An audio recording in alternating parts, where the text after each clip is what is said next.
Hello students, আজকে আমরা আলোচনা করব তাপ সঞ্চালনের তৃতীয় অংশ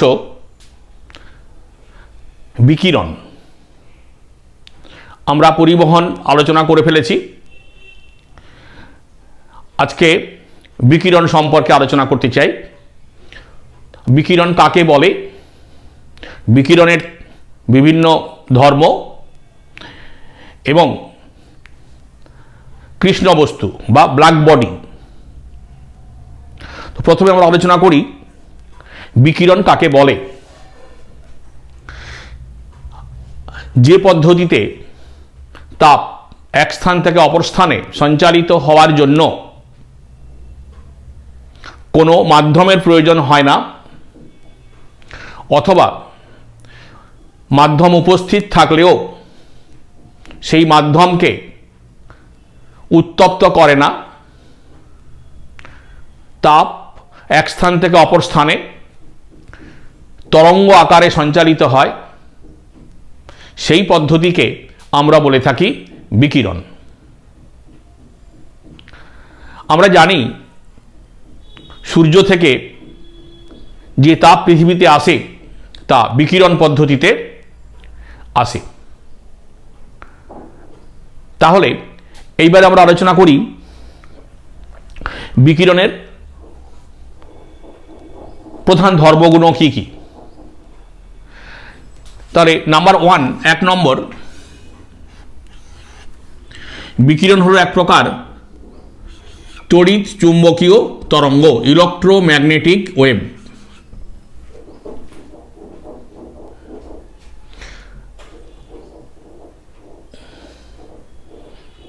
ঠিক আছে, এবং যার তরঙ্গ দৈর্ঘ্য আলোর তরঙ্গ দৈর্ঘ্য অপেক্ষা বেশি। হচ্ছে তরঙ্গ দৈর্ঘ্য এবং তরঙ্গ দৈর্ঘ্য গ্রেটার দেন আলোর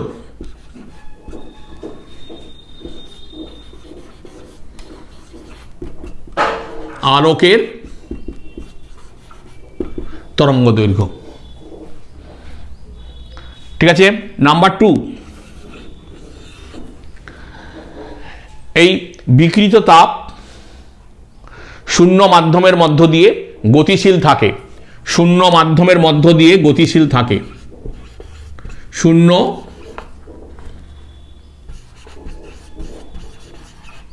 মাধ্যমের মধ্যে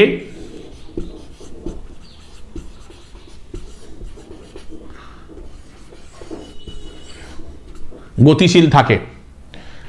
হ্যাঁ, এবং এর গতিবেগ আলোর গতিবেগের সাথে সমান, 3 × 10⁸ মিটার পার সেকেন্ড।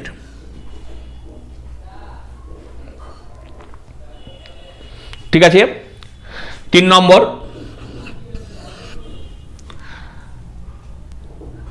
বিকৃত তাপ সরল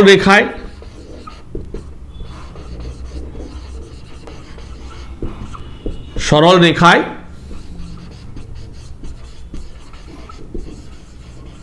গতিশীল।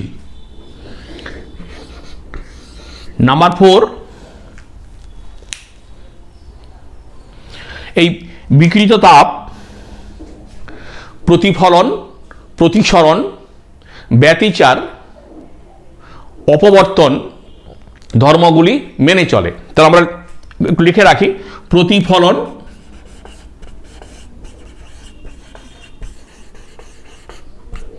প্রতিসরণ,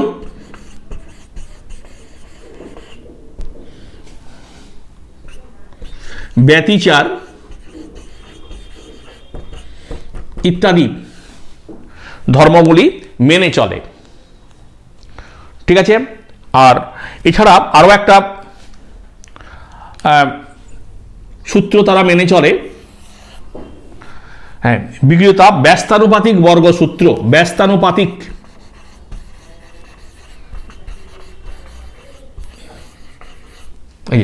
ব্যস্তানুপাতিক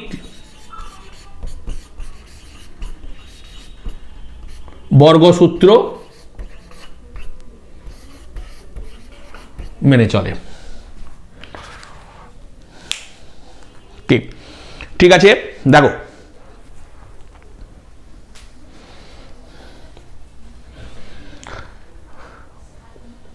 তাহলে আমাদের কাছে প্রশ্ন আসতে পারে যে তাহলে বিকিরিত তাপ আর আলোকের মধ্যে তফাৎ কি?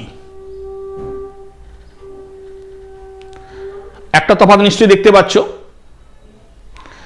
যে আলোকের তরঙ্গ দৈর্ঘ্যের চেয়ে এই বিকিরিত তাপের তরঙ্গ দৈর্ঘ্য বেশি।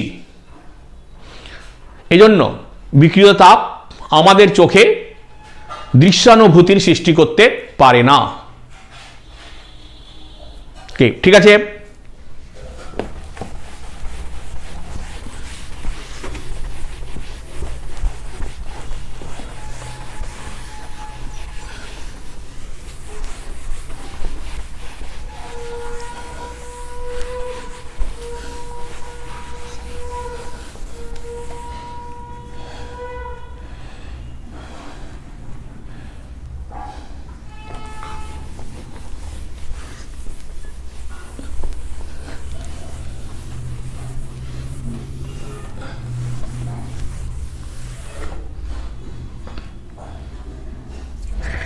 এইবারে আমরা আসি যে সকল পদার্থের মধ্য দিয়ে এই বিকিরিত তাপ গতিশীল থাকে তাদেরকে আমরা বলি তাপ ভেদ্য পদার্থ। তাপ ভেদ্য হচ্ছে তাপ ভেদ্য পদার্থ।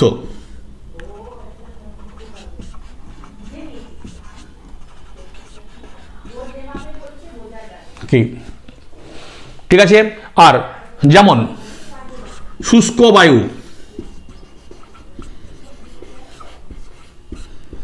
এর মধ্য দিয়ে বিকিরিত তাপ সহজে গতিশীল থাকতে পারে, তাই এটাকে আমরা বলি তাপ ভেদ্য পদার্থ। আর যাদের মধ্য দিয়ে তাপ যেতে পারে না বিকিরিত তাপ, তাদেরকে বলা হয় তাপ অভেদ্য পদার্থ।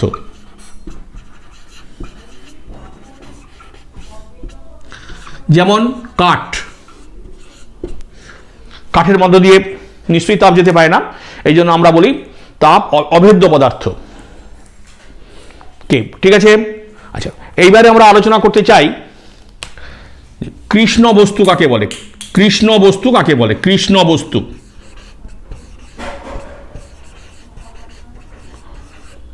দেখো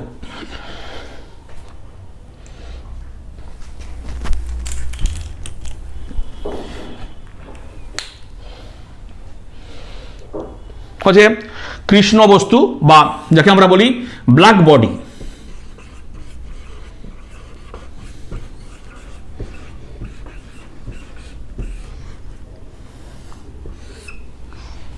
ব্ল্যাক বডি বলতে আমরা কি বুঝি? বলা হচ্ছে যে সকল বস্তু তার ওপর আপতিত সকল প্রকার বিকিরণকে শোষণ করতে পারে, কোনো প্রকার প্রতিফলন বা প্রতিসরণ না ঘটিয়ে, সেই সকল বস্তুকে আমরা বলে থাকি কৃষ্ণ বস্তু। The body which absorbs all the radiation incident on it without reflecting or refracting any part of it। যেমন ভূষাকালি। ভূষাকালি এটা এক প্রকার কৃষ্ণ বস্তু। প্ল্যাটিনাম কালি, প্ল্যাটিনাম ব্ল্যাক, প্ল্যাটিনামকে উত্তপ্ত করলে যে প্ল্যাটিনাম ব্ল্যাক তৈরি হয় সেগুলোকে আমরা বলতে পারি কৃষ্ণ বস্তু। তবে এগুলো সবই কৃত্রিমভাবে তৈরি করা হয়েছে। প্রাকৃতিক কৃষ্ণ বস্তু সাধারণত খুব কম। তবে যেহেতু এই বস্তুগুলো সমস্ত বিকিরণকে শোষণ করতে পারে, তাই এদেরকে আমরা ব্ল্যাক বা কালো দেখি।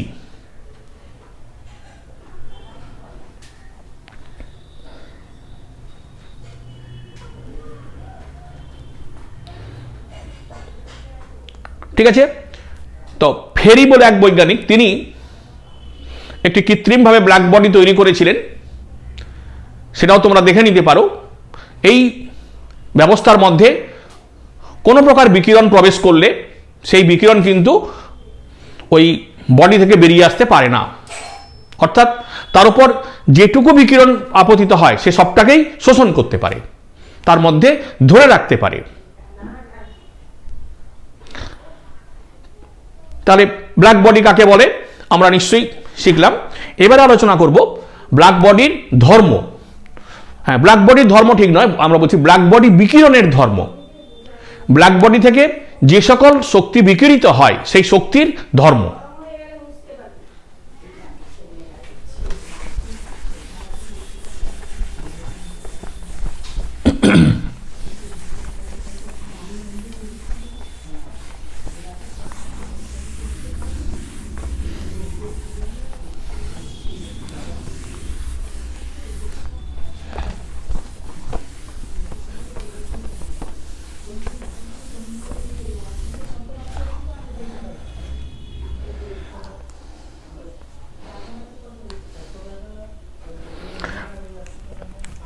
ঠিক আছে, তাহলে আমরা লিখি ব্ল্যাক বডির বিকিরণের ধর্ম। নাম্বার 1, ব্ল্যাক বডি সকল কম্পাঙ্ককে, সকল প্রকার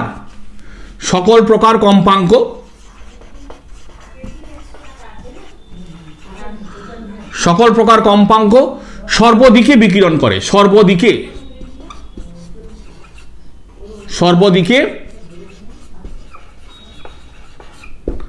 বিকিরণ করে।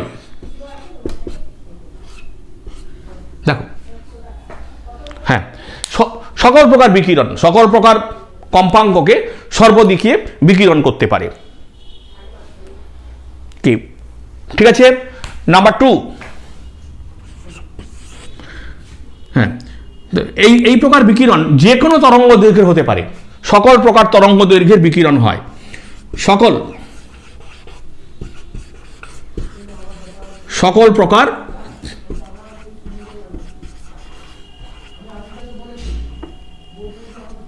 তরঙ্গ দৈর্ঘ্য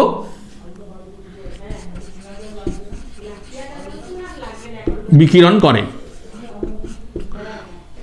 ঠিক আছে, এই জন্য আমরা ব্ল্যাক বডিকে পারফেক্ট এমিটার বলা হয়, পারফেক্ট এমিটার। এই জন্য আমরা ব্ল্যাক বডিকে কি বলি? পারফেক্ট এমিটার, পারফেক্ট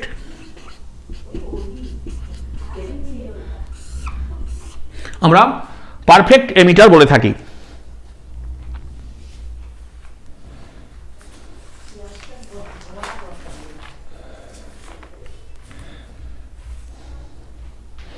হচ্ছে, এবার দেখো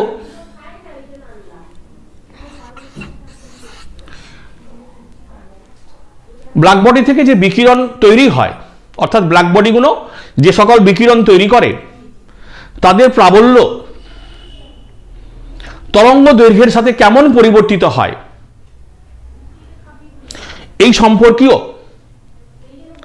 যে লেখচিত্র আমরা পাই, সেই লেখচিত্রটাকে আমরা বলে থাকি black body spectrum, black body বর্ণালী। আবার বলছি, if we have the graph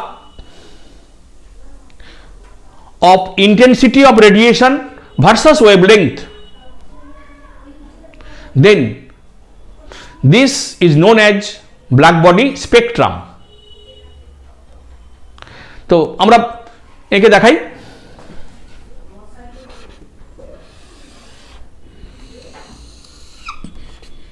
এদিকে তরঙ্গ দৈর্ঘ্য, এদিকে প্রাবল্য। যখন ওই ব্ল্যাক বডিটার তাপমাত্রা কম থাকবে তখন যে গ্রাফটা পাবো, তাপমাত্রা বাড়ার সঙ্গে সঙ্গে আমরা দেখব যে ইন্টেন্সিটি আস্তে আস্তে করে বৃদ্ধি পাচ্ছে। ঠিক আছে, তার নেচারটা একবার এঁকে দেখানো যাক। দেখো,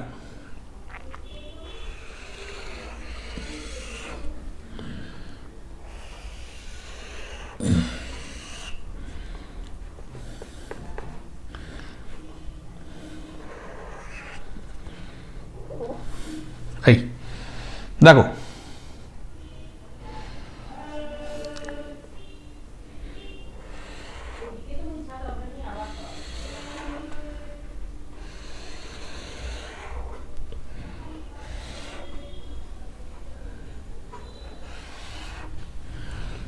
দেখো ঠিক আছে এরকম।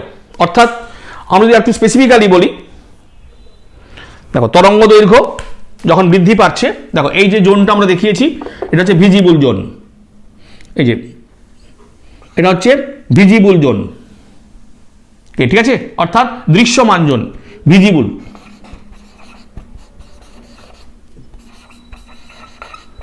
এই যে তার থেকে তরঙ্গ দৈর্ঘ্য বেশি, দেখো ঠিক আছে, নিশ্চয়ই কোনো অসুবিধা নেই। দেখো এটা প্রায় 2000 ডিগ্রি, সরি 2000 কেলভিন, এটা 4000 কেলভিন, এটা 6000 কেলভিন। তাপমাত্রা বৃদ্ধির সাথে সাথে লক্ষ্য করে দেখো, তাহলে আমরা আরো একটা পয়েন্ট এখানে লিখতে পারি, 4 নম্বর পয়েন্ট, উষ্ণতা বৃদ্ধি পেলে, উষ্ণতা বৃদ্ধির সাথে, দেখো উষ্ণতা বৃদ্ধির সাথে হচ্ছে প্রাবল্য, বিকিরণের প্রাবল্য, বিকিরণের প্রাবল্য বৃদ্ধি পায়।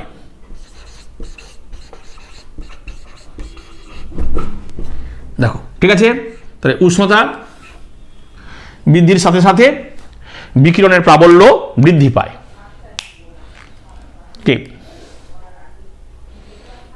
ঠিক আছে, এবং একটা জিনিস তোমার লক্ষ্য করে দেখো, একটা জিনিস ভালো করে লক্ষ্য করে দেখো, যত যত উষ্ণতা বেড়েছে, দেখো যত উষ্ণতা বেড়েছে তত বিকিরণের যে সর্বোচ্চ প্রাবল্য, দেখো সেটা কিন্তু নিম্ন তরঙ্গ দৈর্ঘ্যের দিকে সরে গেছে। দেখো এই যে 2000 ডিগ্রি কেলভিনে সর্বোচ্চ প্রাবল্য যা, 4000 ডিগ্রি কেলভিনে সর্বোচ্চ প্রাবল্য বেশি, কিন্তু দেখো কম ওয়েভ লেংথের দিকে, অর্থাৎ দেখো এরকম একটা অবস্থা আমরা লক্ষ্য করতে পারি। যত তাপমাত্রা বৃদ্ধি পাবে তত তরঙ্গ দৈর্ঘ্যটা কি হবে, আস্তে আস্তে করে কমের দিকে আসতে থাকবে। হ্যাঁ অবশ্যই এটা একটা সূত্র হিসাবে আছে, আমরা কিছুক্ষণ পরেই আলোচনা করব। তাহলে আমরা বিকিরণের, ব্ল্যাক বডি বিকিরণের যে ধর্মগুণ, সেই ধর্মগুণকে লিখতে পারলাম। এবারে আমরা বিকিরণ সম্পর্কীয় কতগুলো রাশি আলোচনা করি। প্রথমে বিকিরণের প্রাবল্য কাকে বলে, প্রাবল্য। প্রথমে আমরা আলোচনা করি বিকিরণের প্রাবল্য বলতে কি বুঝি। ঠিক আছে, প্রাবল্য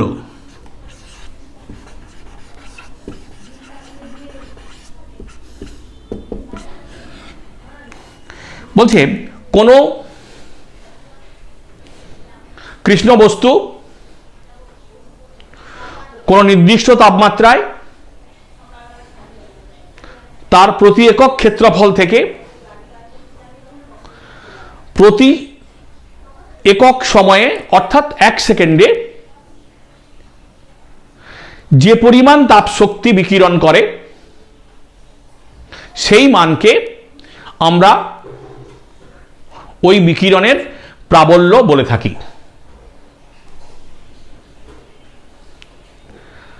ঠিক আছে, দ্য অ্যামাউন্ট অফ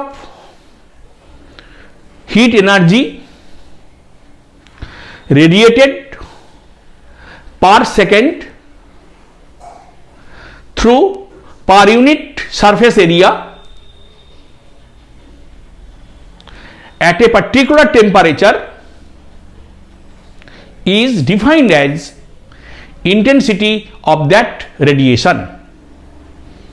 ঠিক আছে, তাহলে প্রাবল্যের একক কি হবে, দেখো প্রাবল্যের একক আমরা বলতে পারি জুল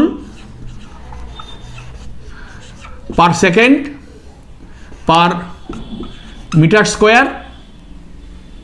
ঠিক আছে, বা এটাকে আমরা কি বলতে পারি ওয়াট পার মিটার স্কোয়ার। দেখো ঠিক আছে।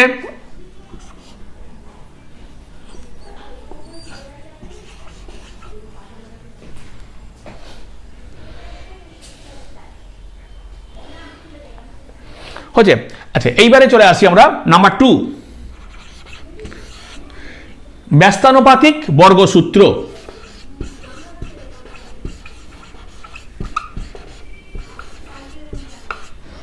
ব্যস্তানুপাতিক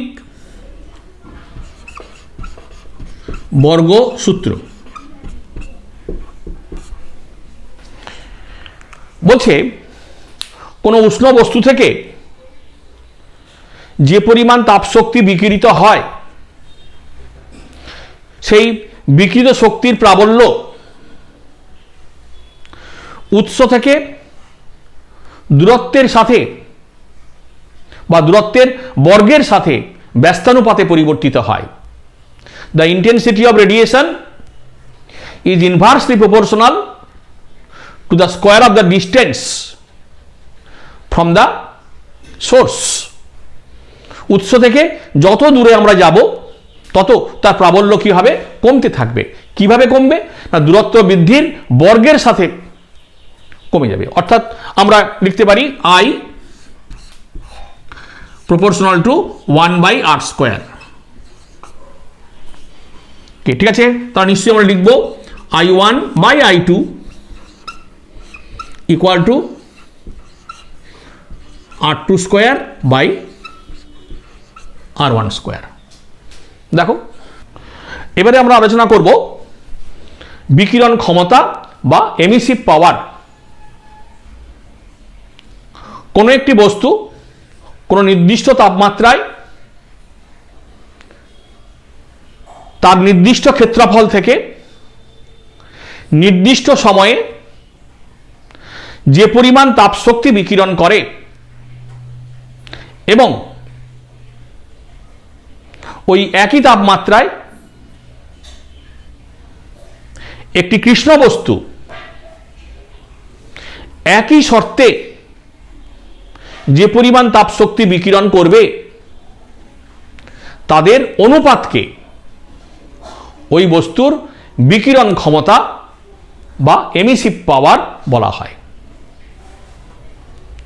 তাহলে emissive power of a body is defined as the ratio of the amount of heat energy radiated by a body at a particular temperature in a particular time through a particular area to the amount of radiation by a black body at the same temperature under same condition।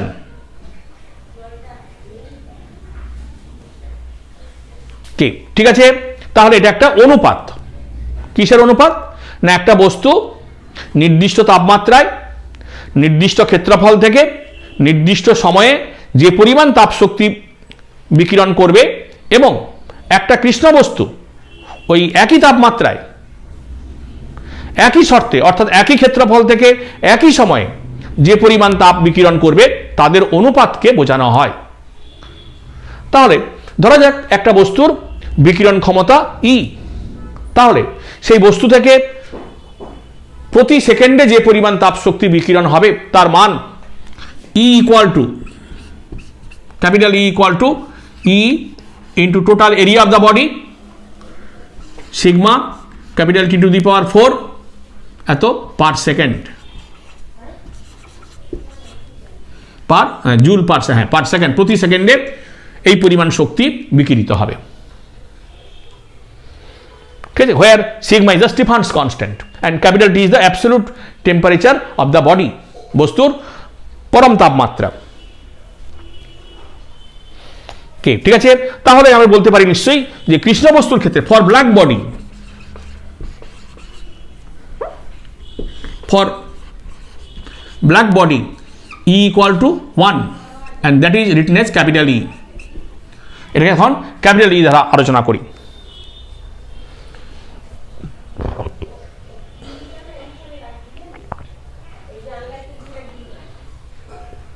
ঠিক আছে, এবারে আমরা আসি শোষণ ক্ষমতা।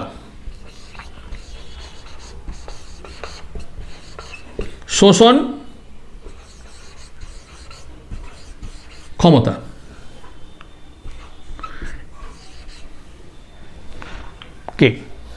ঠিক আছে, তাহলে শোষণ ক্ষমতা কাকে বলে? যে কোনো একটা বস্তু তার উপর আপতিত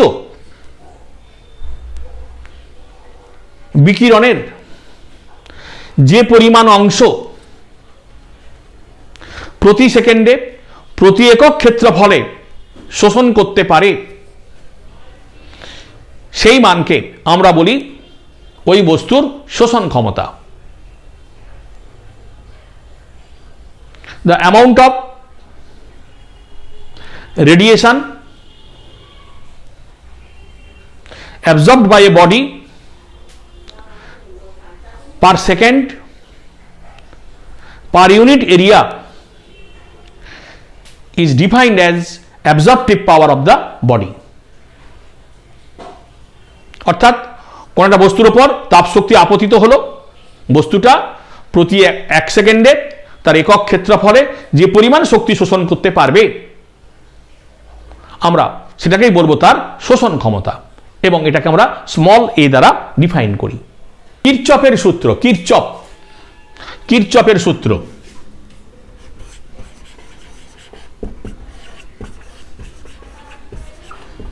কিরচপের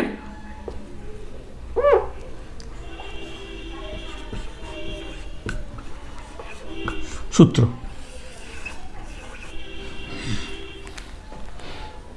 হ্যাঁ, কিরচপ বলে এক বৈজ্ঞানিক, তিনি এই ব্ল্যাক বডি রেডিয়েশন নিয়ে আলোচনা করছিলেন। তিনি কি বললেন না, কিরচপের মতবাদ অনুযায়ী কোনো নির্দিষ্ট উষ্ণতায় কোনো নির্দিষ্ট তরঙ্গ দৈর্ঘ্যের বিকিরণের জন্য কোনো একটি বস্তুর বিকিরণ ক্ষমতা এবং শোষণ ক্ষমতার অনুপাত সর্বদা ধ্রুবক থাকে, এবং এই ধ্রুবকের মান কৃষ্ণ বস্তুর বিকিরণ ক্ষমতার সাথে সমান। At a particular temperature for a particular wavelength of radiation, the emissive power and absorptive power ratio remains constant, and this constant term is equal to emissive power of the black body. ঠিক আছে, তাহলে নির্দিষ্ট উষ্ণতায় থাকবে নির্দিষ্ট তরঙ্গ দৈর্ঘ্যের জন্য এমিসিভ পাওয়ার এবং অ্যাবজর্পটিভ পাওয়ারের অনুপাত ইকুয়াল টু কি হবে? কনস্ট্যান্ট। এবং এই কনস্ট্যান্টের ভ্যালু কি হবে? ক্যাপিটাল ই, যেটাকে আমরা বলি emissive power of the black body. ঠিক আছে, তাহলে যেহেতু আমরা জানি E equal to 1, emissive power of the black body 1, তাহলে আমরা কি বলতে পারবো? Hence E lambda will be equal to a lambda. অর্থাৎ ই ইকুয়াল টু 1 হলে তার বিকিরণ ক্ষমতা এবং শোষণ ক্ষমতা সমান, অর্থাৎ সে যে পরিমাণ তাপ বিকিরণ করবে ঠিক সেই পরিমাণ তাপ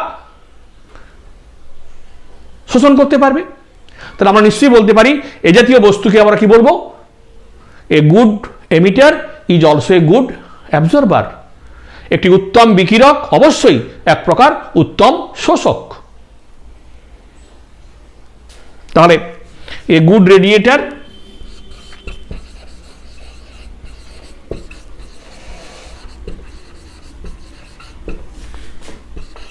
is also a good absorber। দেখো ঠিক আছে, তাহলে আমরা বলতে পারি একটা উত্তম বিকিরক হলো উত্তম শোষক। হ্যাঁ, অবশ্যই প্রশ্ন আসতে পারে। দেখো ঠিক আছে, নিশ্চয়ই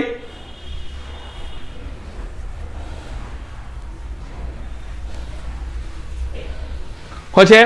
তাহলে এইবারে আমরা আলোচনা করি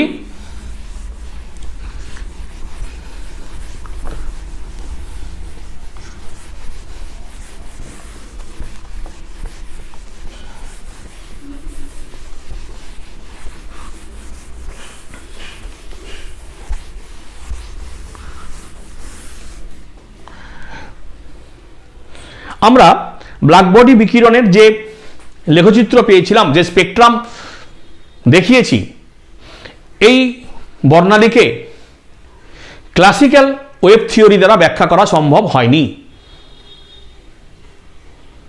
1902 খ্রিস্টাব্দে ম্যাক্স প্ল্যাঙ্ক তার কোয়ান্টাম তত্ত্বের সাহায্যে এই ব্ল্যাক বডি স্পেকট্রাম ব্যাখ্যা করতে পেরেছিলেন। তো সেই ব্ল্যাক বডি তত্ত্বগুলোকে ব্যাখ্যা করার জন্য, অর্থাৎ ব্ল্যাক বডি স্পেকট্রামকে ব্যাখ্যা করার জন্য বিভিন্ন বৈজ্ঞানিক চেষ্টা করেছেন। তাদের মধ্যে কয়েকজনের নাম উল্লেখযোগ্য। একজনের নাম হচ্ছে ভিন, আমরা অনেক সময় বলি ইয়েন। তাহলে সেই তত্ত্বটা কি একটু জানতে হবে, হচ্ছে। তাহলে ভিনস থিওরি বা wins theory,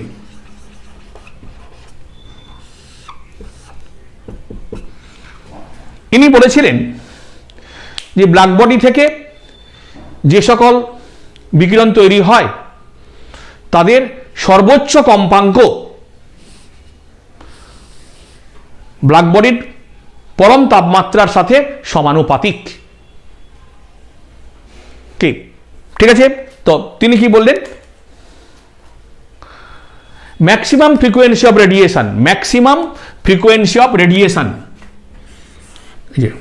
new max directly proportional to the absolute temperature of the body, বস্তুর ওই কৃষ্ণ বস্তুর পরম তাপমাত্রার সঙ্গে সমানুপাতিক।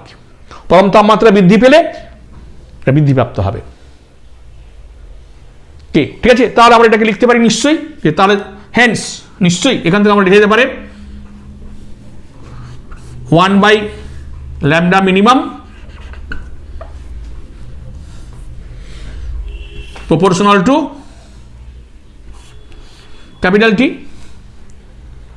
ঠিক আছে। বা অর আমরা লিখতে পারি proportional to 1/T। দেখুন, ঠিক আছে। কোন কোন বইতে এইভাবে লেখা আছে যে ব্ল্যাক বডি বিকিরণের তরঙ্গ দৈর্ঘ্য তার পরম তাপমাত্রার সাথে ব্যস্তানুপাতে পরিবর্তিত হয়। ঠিক আছে। দেখো, তাহলে আমরা এটা লিখতে পারবো। তাহলে হ্যান্স, দেখো আমরা যদি গ্রাফ করি, তো গ্রাফের নেচারটা কেমন হবে? এদিকে ল্যামডা, দেখো এদিকে যদি আমরা টেম্পারেচার দিই, সরি তাপমাত্রা যদি এদিকে দিই, এদিকে ল্যামডা, দেখো একটা রেক্ট্যাঙ্গুলার হাইপারবোলা গ্রাফ। যখন তাপমাত্রা কম তখন ল্যামডার ভ্যালু বেশি, যখন তাপমাত্রা বাড়বে ল্যামডার ভ্যালু আস্তে আস্তে করে কমতে থাকবে।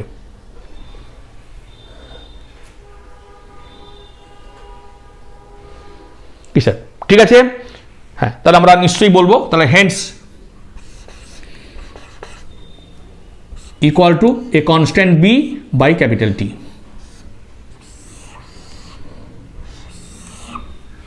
দেখুন, ঠিক আছে। হোয়ার, যেখানে দেখো বি এর value, hence where B equal two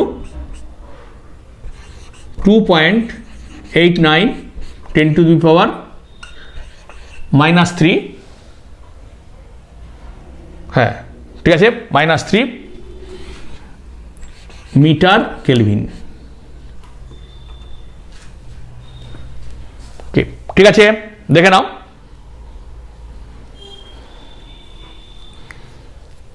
খুব ইম্পর্টেন্ট হ্যাঁ, আমরা এই যে সূত্রটা শিখলাম, এটার সাহায্য নিয়ে আমরা সূর্যের তাপমাত্রা, অ্যাপ্রক্সিমেট তাপমাত্রা বা কোনো গ্রহের অ্যাপ্রক্সিমেট তাপমাত্রা নির্ণয় করতে পারি। কোনো গ্রহের অ্যাপ্রক্সিমেট তাপমাত্রা নির্ণয় করতে পারি। কি ঠিক আছে? যেমন বলা হচ্ছে যে সূর্য থেকে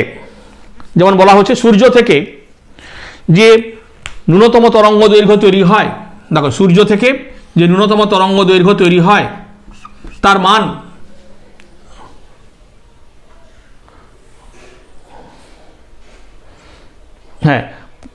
তার মান 4753 অ্যাংস্ট্রম।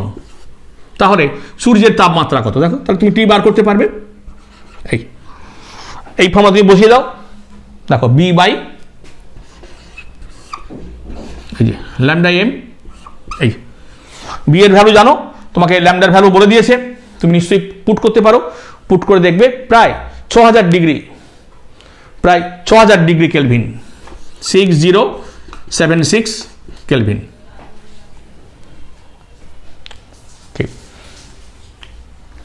ঠিক আছে, তাহলে ওয়াইন্স বা ভিন্স থিওরি আমরা শিখলাম। এবারে আমাদের আরেকটা থিওরি শিখতে হয়,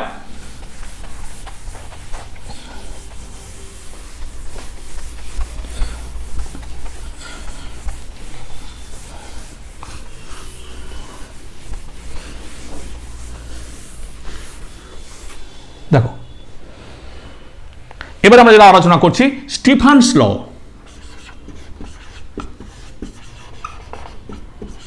স্টিফানের সূত্র। স্টিফান বলে এক বৈজ্ঞানিক, তিনিও এই ব্ল্যাক বডি রেডিয়েশন নিয়ে আলোচনা করতে চেয়েছিলেন এবং তিনি একটি সূত্র দিয়েছিলেন।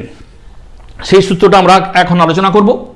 স্টিফান বললেন যে কোনো উষ্ণ বস্তু থেকে যে পরিমাণ তাপ বিকিরিত হয়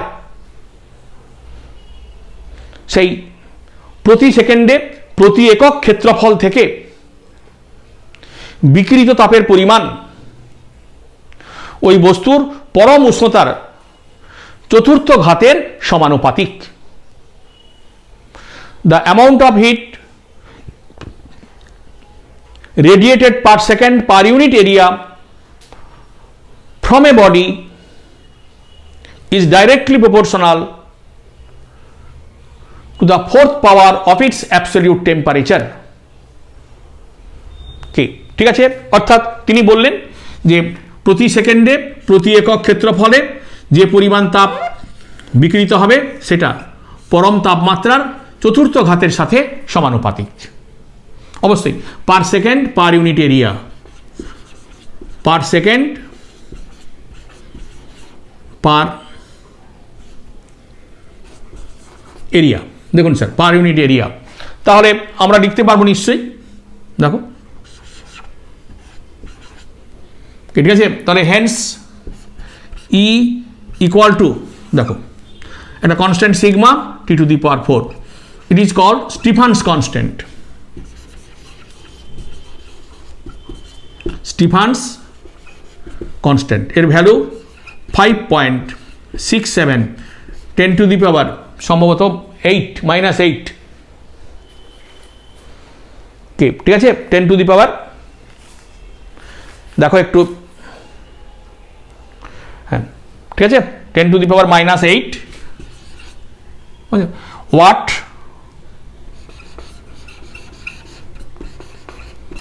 পার metre square per kelvin to the power 4।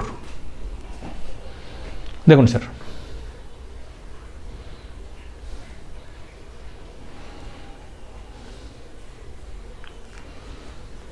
ঠিক আছে, খুব ইম্পর্টেন্ট ফর্মুলা। তাহলে দেখো, তবে তিনি এই সূত্রটাকে একটু পরিবর্তিত করেছিলেন। যদি আমরা পারিপার্শ্বিকের উষ্ণতা কনসিডার করি, সারাউন্ডিংয়ের টেম্পারেচার ধরে নিই, তখন তিনি বললেন যে প্রতি সেকেন্ডে প্রতি একক ক্ষেত্রফলে বিকিরিত তাপের পরিমাণ বস্তুর তাপমাত্রা এবং পারিপার্শ্বিক তাপমাত্রার চতুর্থ ঘাতের পার্থক্যের সাথে সমানুপাতিক। the amount of radiated energy per second per unit area is directly proportional to the difference of fourth power of absolute temperature of the body and the surrounding. Difference of fourth power of the temperature of the body and the surrounding. দেখো তার তিনি এটাকে একটু পরিবর্তন করে লিখলেন E proportional to T to the power 4 minus T0 to the power 4, যেখানে T0 হলো সারাউন্ডিং এর টেম্পারেচার। তাহলে নিশ্চয়ই আমরা লিখতে পারবো E equal to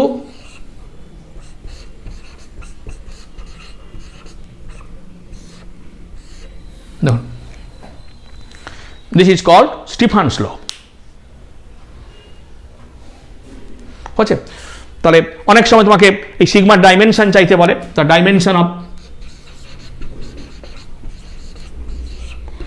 সিগমা বলো।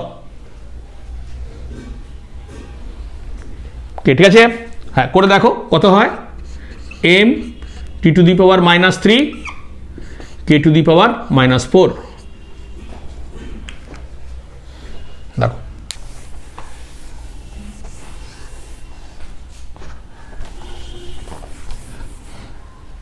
যাকে আমরা বলি সোলার কনস্ট্যান্ট।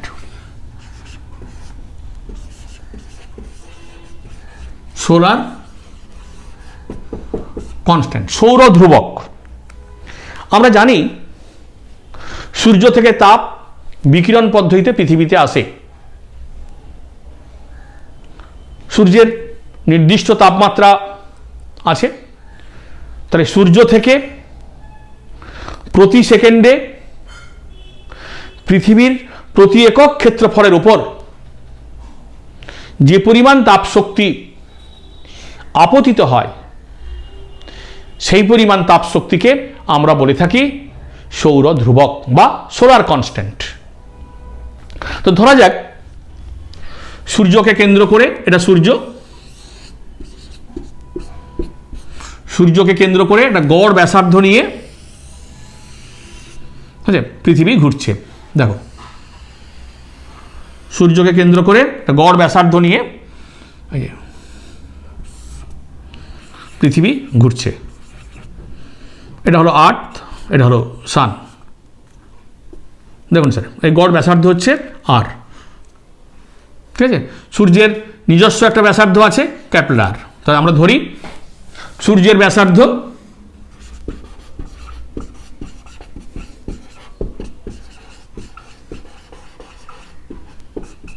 ক্যাপিটাল আর, সূর্যের উষ্ণতা ক্যাপিটাল টি কে, ঠিক আছে। তাহলে সূর্য থেকে যে পরিমাণ তাপ শক্তি প্রতি সেকেন্ডে বিকিরিত হচ্ছে তার মান E ইকুয়াল টু, সূর্যের, যদি আমরা এটাকে সূর্য ধরে থাকি, দেখো এই যে এটা আর, তাহলে কত হবে, sigma 4 pi r square into T to the power 4 per second.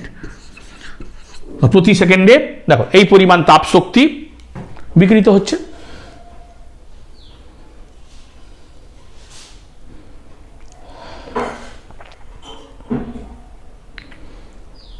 ঠিক আছে, দেখো তাহলে সূর্য থেকে পৃথিবীর দূরত্ব আমরা কত ধরেছি, স্মল আর।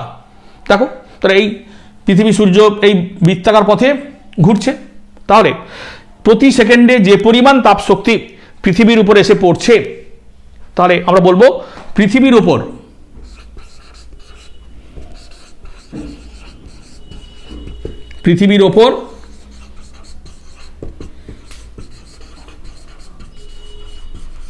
দেখো আপতিত শক্তি, ঠিক আছে। যদি আমরা ই ড্যাশ ধরি তাহলে কত হবে, capital E by 4 pi r square. কি স্যার, ঠিক আছে, অবশ্যই দেখো, ঠিক আছে। তাহলে এখানে ই এর ভ্যালুটা বসিয়ে দাও, ই এর ভ্যালু বসাই, তাহলে দেখো 4 পাই কেটে যাবে, তাহলে সিগমা থাকবে ক্যাপিটাল আর স্কোয়ার স্মল আর স্কোয়ার, হ্যাঁ, T⁴ পার সেকেন্ড পার ইউনিট এরিয়া। ঠিক আছে, তো এটাকে আমরা বলবো সোলার কনস্ট্যান্ট বা সৌর ধ্রুবক।